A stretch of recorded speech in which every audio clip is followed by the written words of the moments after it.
Namaste and welcome to Organiser YouTube channel. Almost every week we meet some author in our special show Meet the Author. And we try to pick up most of the issues related to the national discourse, the culture and various social political dimensions of Bharat. Today we are going to discuss a very different kind of book. The book that talks about the things which are generally not discussed in media, social media, or even in popular discourse. The issues related to bioweapons. The issues that jeopardize our life through food, medicine, technology, and integration of all these things. And the book written by Dr. Mrinmayee Bhushan, who herself is a PhD in medicine and with specialization in medical pharmacology. She has tried to analyze and develop the basic understanding about the issues related to bioweapons and how the bioweapons arms race has been, though after COVID-19 pandemic, there has been a lot of talk about this issue. What are the challenges in this? Why we are not fully aware of it? And as a nation or as a humanity also, what we can and we should do to respond to this challenge and to discuss about all these things.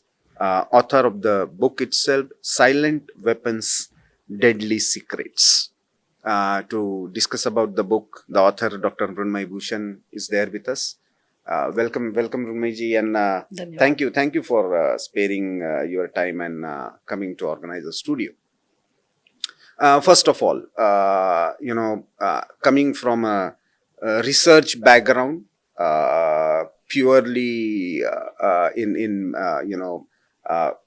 clinical side of medicine, why suddenly into bioweapons, and why do you think that this book specifically makes a difference in the entire discourse related to bioweapons arms race?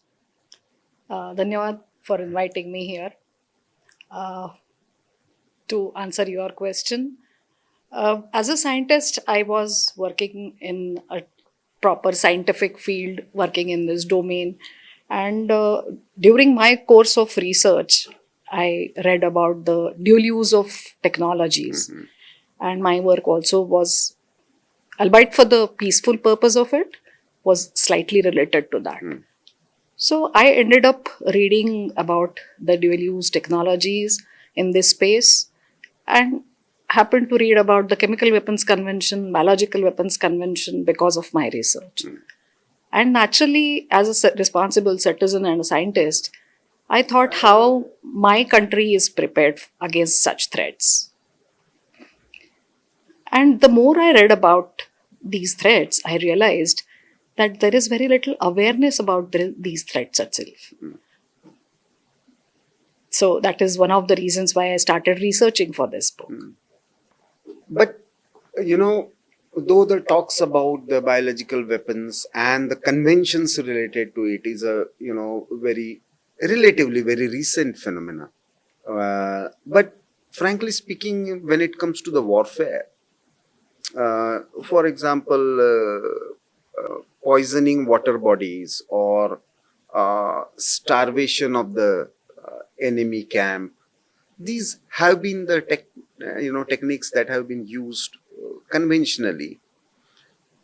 When it comes to the transformation in technology, because you are focusing on the technology and the dual use of technology when it comes to the pharma and the medical and the food technology also.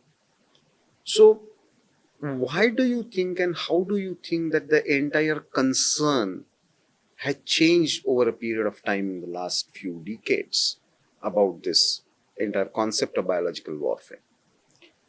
With the advent of bacteriology, when we got to know about the specific bacteria causing specific diseases and later on specific viruses causing specific diseases, that itself was a knowledge which could be used more precisely for weaponization. And as you know, as the technology develops, then it is used for both the purposes. So the weapons became far more potent after the advent of bacteriology. As you said, this is old technique of warfare, but it became far more potent after this scientific knowledge. To be more specific, in 1925, the world signed Geneva Protocol. It's been more than 100 years now. And that was the time when there were discussions about the banning of chemical weapons, because it happened after the First World War, which saw the use of chemical weapons very extensively. But there were discussions about including biological weapons also into Geneva Protocol. That actually started the arms race, because people thought, if these gentlemen of Europe and US, they are banning these weapons, then there must be some value to it.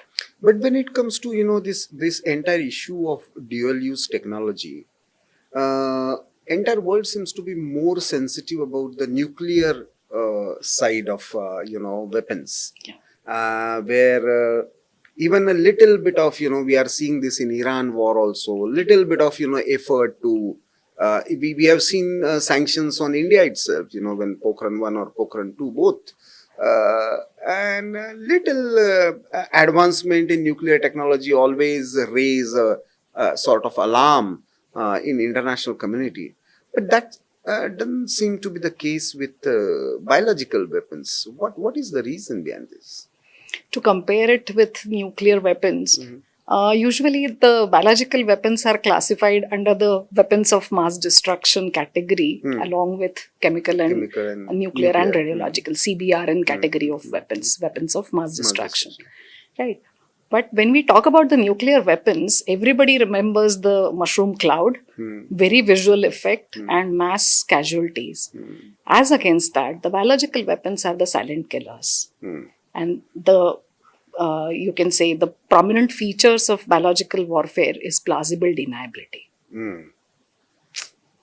which doesn't happen with other weapons, particularly nuclear and chemical also to a certain extent.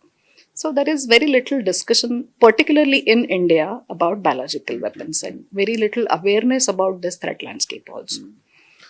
In your book, you have talked about the sort of historical evolution of this entire journey of biological weapons and their the arms race pertaining to it.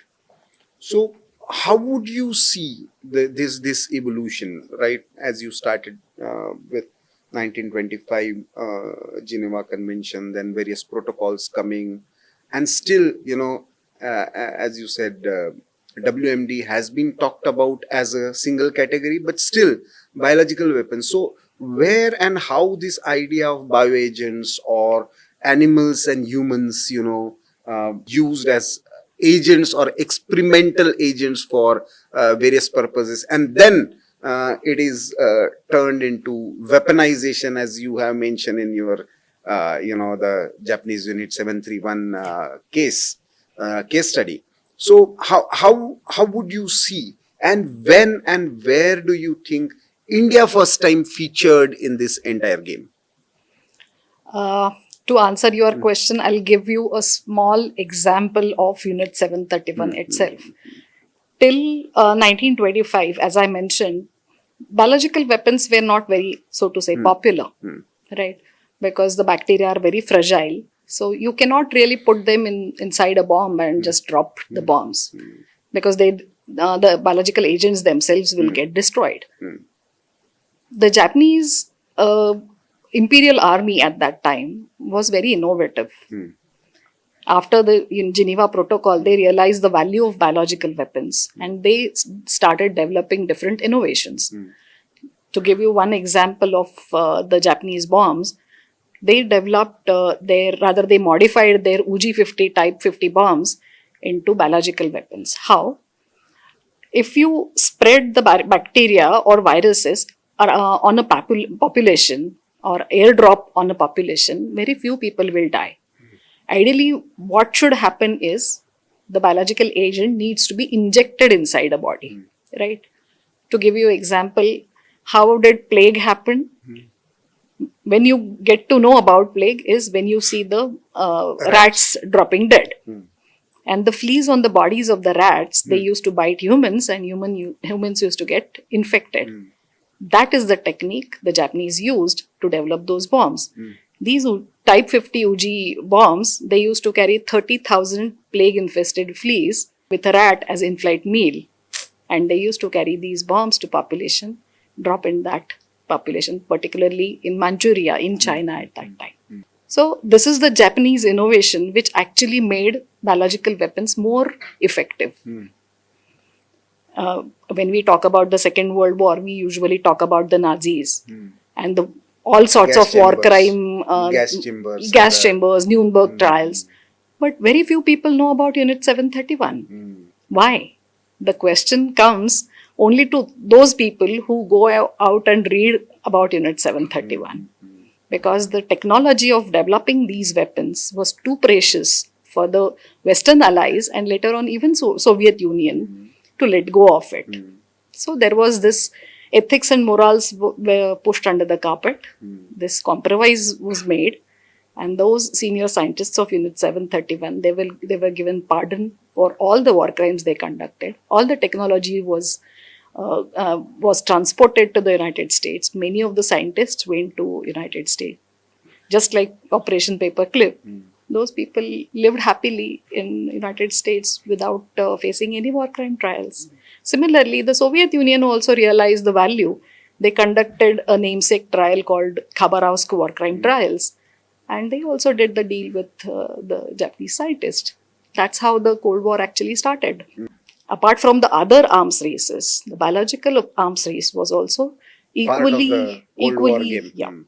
equally important in And Cold how War. far the entire the institutionalization of this weaponization program, either through uh, pharmaceutical companies or through industry and the various innovation, the technology part of it, and the finance part of it, because that also plays a very important Absolutely. role. So how did it evolve in the post Second World War phase? The difference between other weapons systems and biological weapons is that it's very difficult to trace the biological weapons manufacturing facilities. A manufacturing facility which manufactures, say, for example, chemical weapons, it's very difficult to hide that. Whereas a biological weapons facility can have a facade of a biological manufacturing unit or a pharma unit or a diagnostic institution. Like Wuhan lab? Yeah. Yeah. So that plausible deniability features as a prominent feature of biological weapons everywhere you go. So just to give you another example of Soviet Union of that time, in 1975, there was this outbreak of anthrax in Sverdlovsk, and many people died at that time.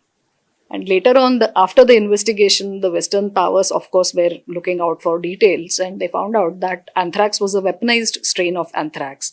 And that particular place from where it was released, it was accidental release, and it was actually a bioweapons grade anthrax manufacturing unit. So somewhere it plays a at what we call in our conventional thing is the Vishakanya effect. Yeah. So somewhere as happened in with Wuhan lab, but post COVID people have at least started talking about Wuhan and the bats but in during the Cold War period we don't see this kind of discussions happening about specific labs or specific places. Either from Soviet Union side or even from the United States side. Unfortunately, I find this blindness in India.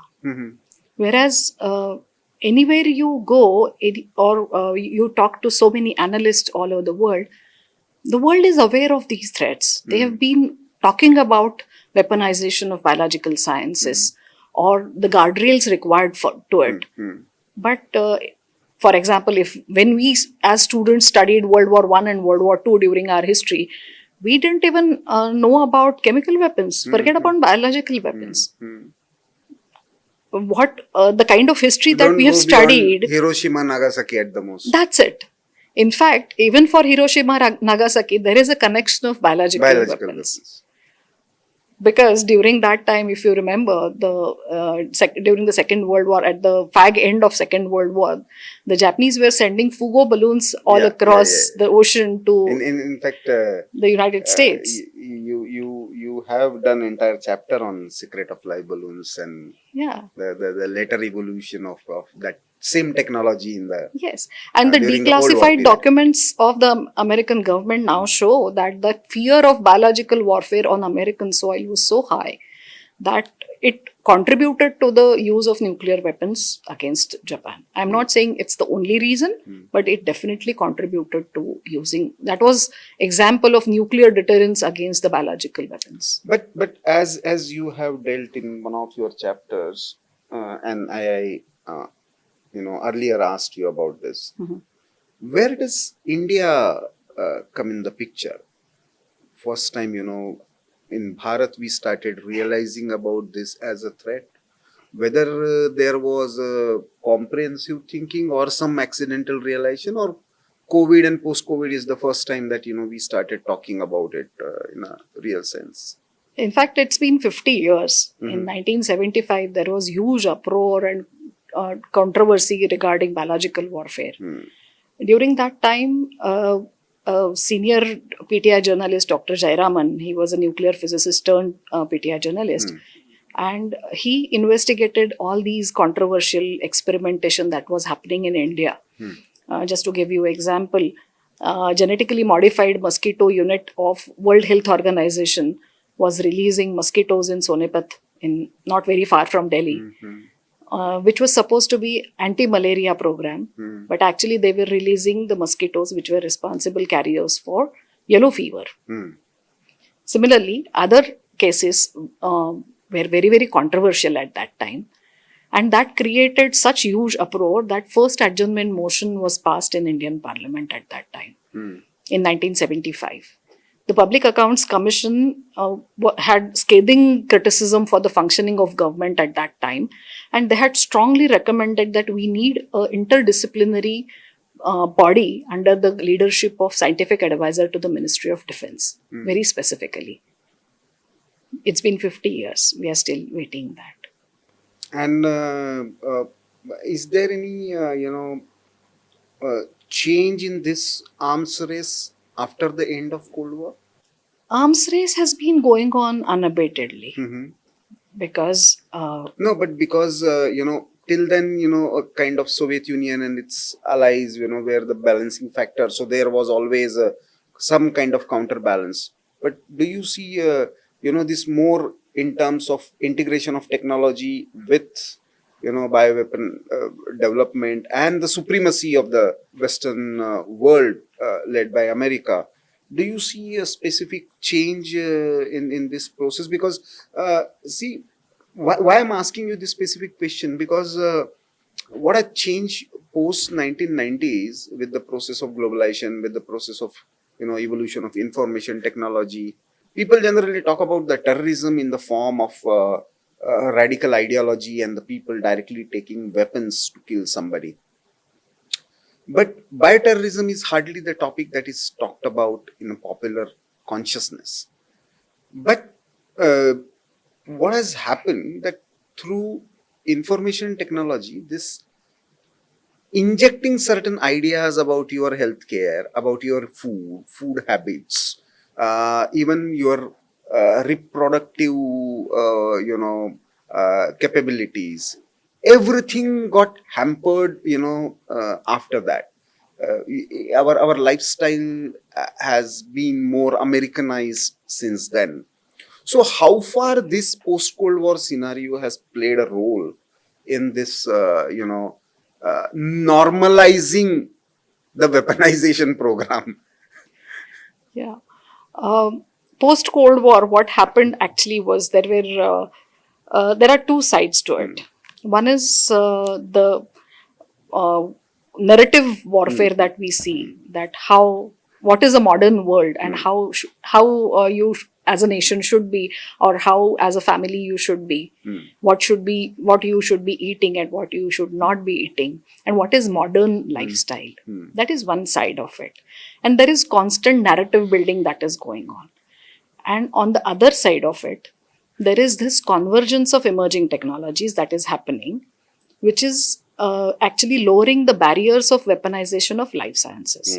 With advent of biotechnology, synthetic biology, information technology, as you rightly pointed out, quantum computing, for so to say, robotics, everything is adding up to this convergence of weaponization.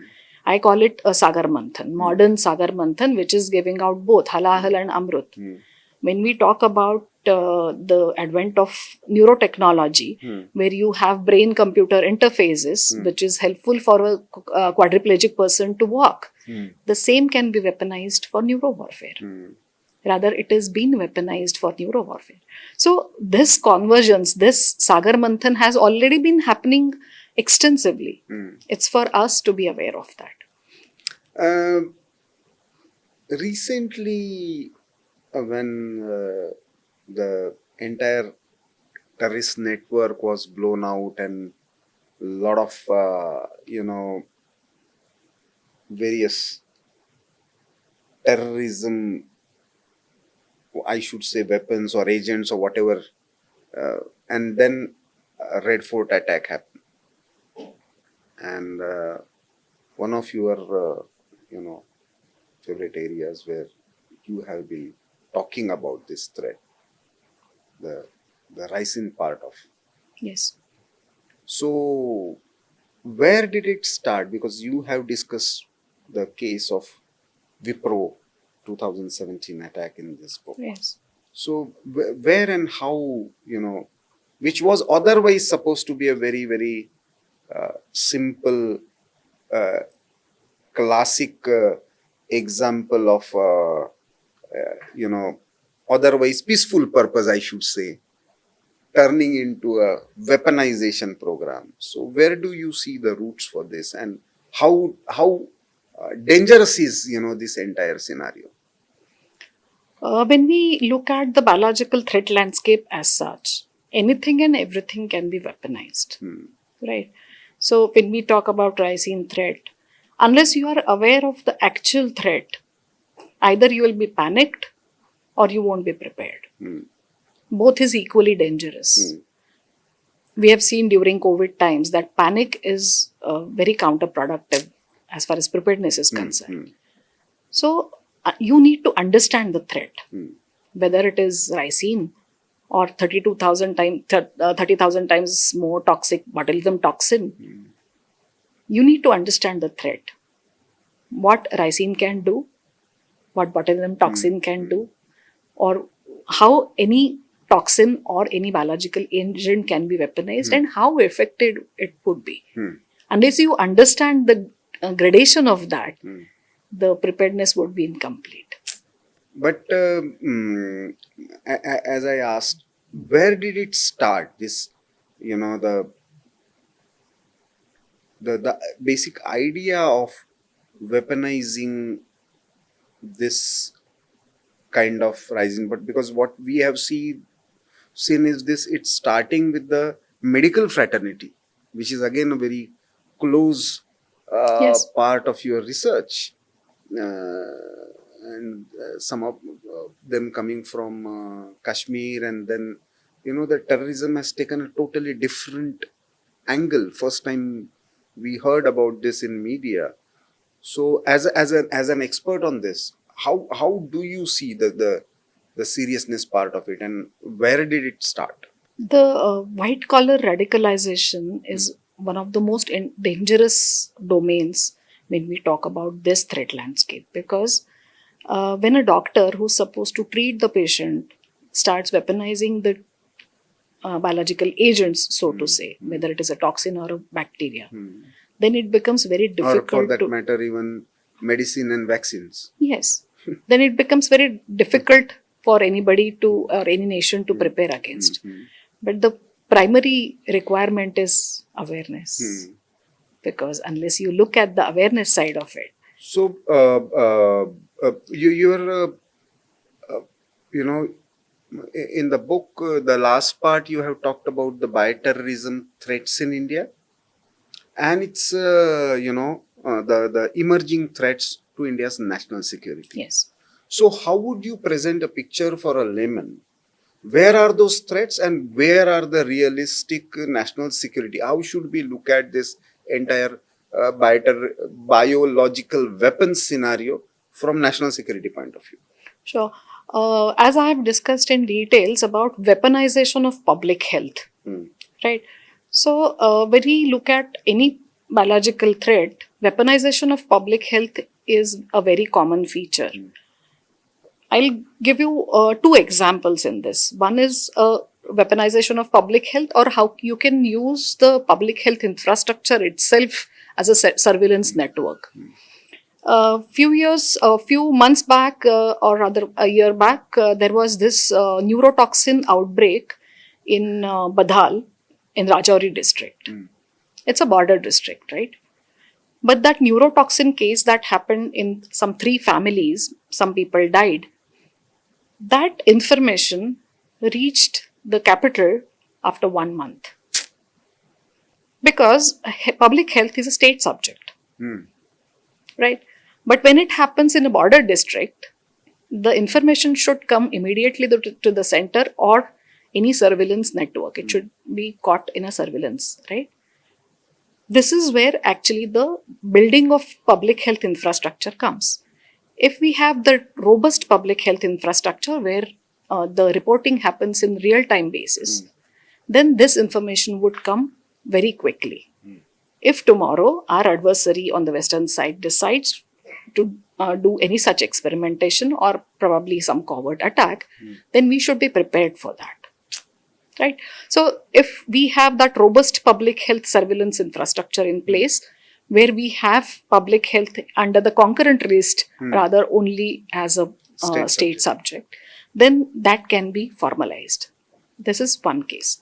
The second case that I would want to highlight here is about 2 years back on 13th December 2024, on the parliament attack anniversary, there were these 2 activists who jumped in the parliament right? And they carried certain... They were carrying color canisters. It was not that innocent, right? Somebody was doing beta testing, how India is prepared. Had it been some neurotoxin or say anthrax, how do you respond to that?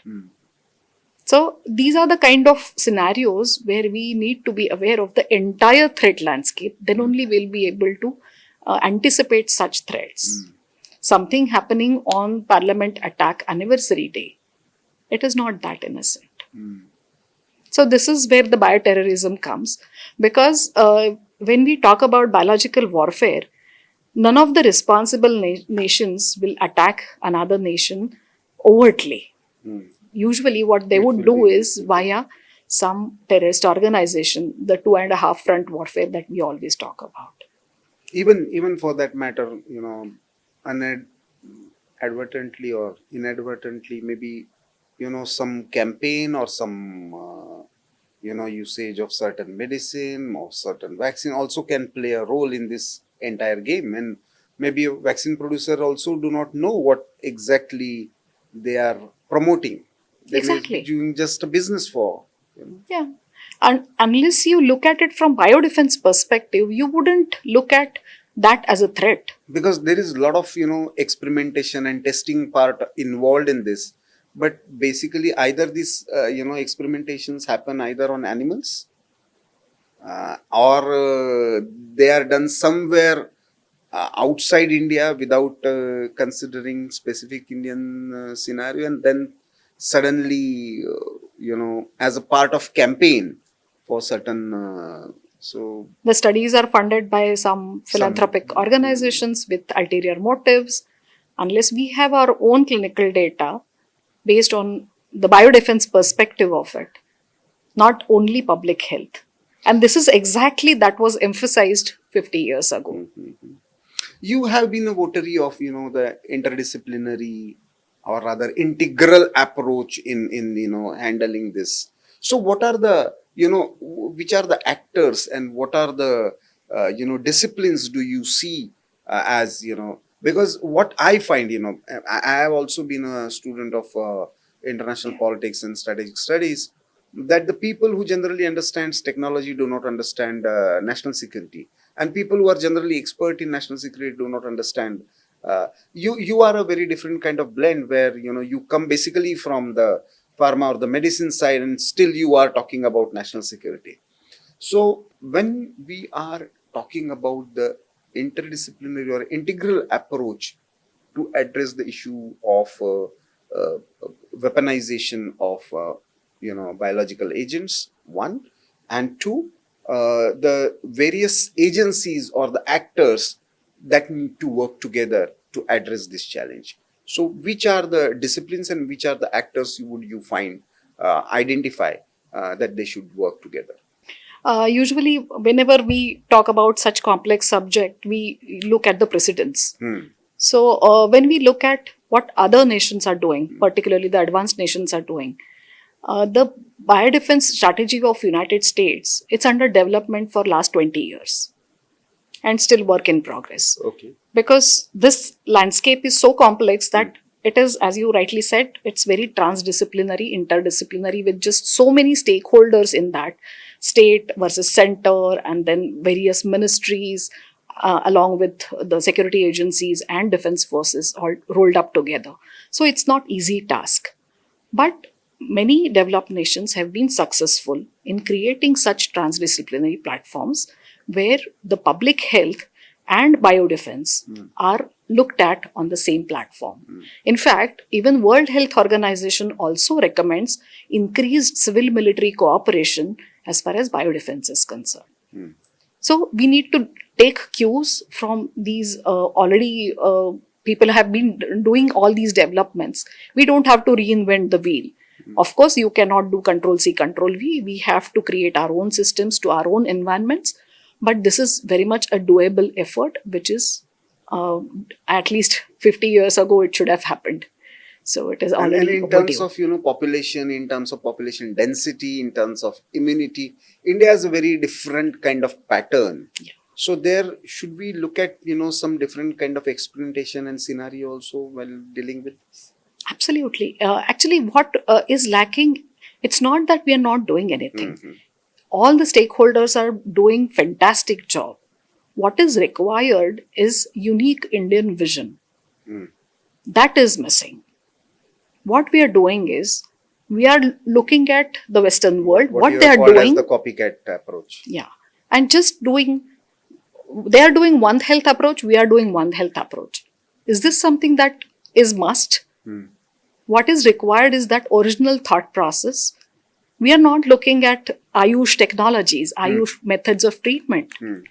We should have that original thought process when dealing with these kind of challenges. That is missing.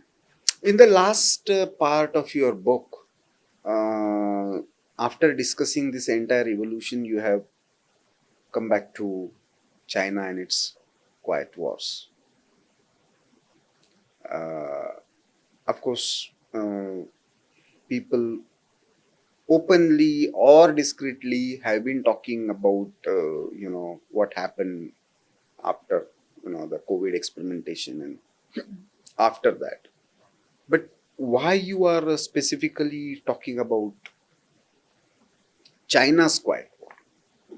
What is so different from, say, the interwar period Japanese experimentation, then Cold War period, both Soviet Union and the United States, then what we are seeing post Cold War as the integration of information technology and the entire evolution or development of this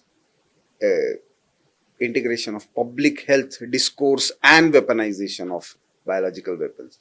Where Chinese approach is different from here, and why you are specifically talking about Chinese weapons? One, they are our next door neighbor.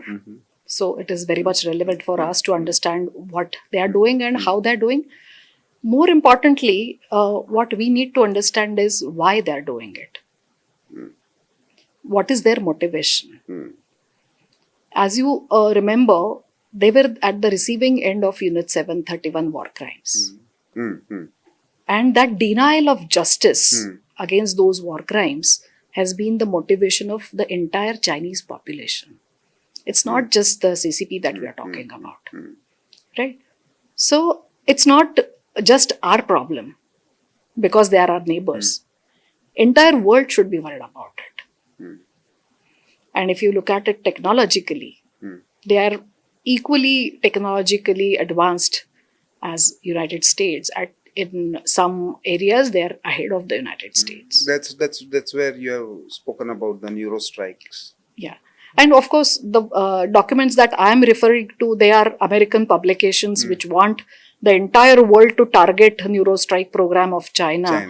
Of course, the Americans have been developing their own neurotechnologies for a very, very long time. We all know MK Ultra and Artichoke and all those programs that they had conducted. So the kind of warfare that is imminent, it is very silent. The kinetic warfare, it's happening. We are already witnessing that. But beyond that, this silent war has been happening and is going to happen. So to face this silent war, I would like to ask you last question. What are the three things as immediate priority you would suggest, not just for policymakers but for us as a nation? First of all, it has to be whole of nation comprehensive preparedness that is absolutely required. And the three pillars of that comprehensive preparedness are legislations, the upgradation of legislations, then execution of those legislations, and surveillance and intelligence rolled up together. These are the three pillars which form the foundation of comprehensive preparedness. Of course, awareness is the first step. Sensitization and awareness will lead to, right kind of advocacy, right kind of discussion, because you will require, people coming from medical background to pharma background to technology background, pure scientists, and then having a strategic approach behind all this, because many times scientists may not be even aware that his certain project or her certain project is being funded by somebody else. And a scientist works very, with very, very siloed way, So, and he or she is focused only on her project. They normally are trained to think about the outcome and wellness of the population. They don't look at the warfare potential of it. It's for us to potentially show them how things can go wrong and sensitize them. But otherwise, a scientist won't think like that. Thank you, but you are an exception, and coming even from the the scientific background, you have developed this unique approach of where the strategic thought process and the biological or the wellness approach, both have been connected with each other, and because of which you have come up with this book, Silent Weapons, Deadly Secrets, Unveiling the Bioweapons Arms Race. So thank you, Dr. Mrinmayee Bhushan, for coming out and discussing these issues in a very, very simple way for the layman understanding and enriching the viewers of Organiser. So we thank you and best wishes for your book, and hope you will continue with this research, and we will soon be getting more insights about what is happening in this deadly world of biological weapons. Thank you very much. Thank you so very much. So friends, this was Dr. Mrinmayee Bhushan. In a very lucid way, she spoke about with very historical evidences and experiences. She talked about what has been happening as far as the biological weapons arms race is concerned. And as she rightly said, anything can be turned into the bio agent and can be weaponized. So we can't afford to, whether it is, some medicinal campaigns, some vaccine campaigns, some artificial, muscle building approach, and the proteins and the kind of campaigns, the ad world that is pushing consciously or unconsciously. Anything can be used as a weapon. And when sometimes population is a strength, that same population can be turned into a weakness. And there, biological weapons are, as Dr. Mrinmayee said, they have a potential of, plausible deniability, very secretly done, very, undercover kind of. Even the non-state actors like terrorist organization can be used. So, request you to read the book, get basic understanding about it, and also the references about the historical incidences, the usage of biological weapons, or using or creating biological agents, accidents related to it, and how far India is prepared to deal with this. And all these things will make us a more safe and a secured nation. Uh, Thank you. Thank you for watching Organizer. Do share this show with your family and friends.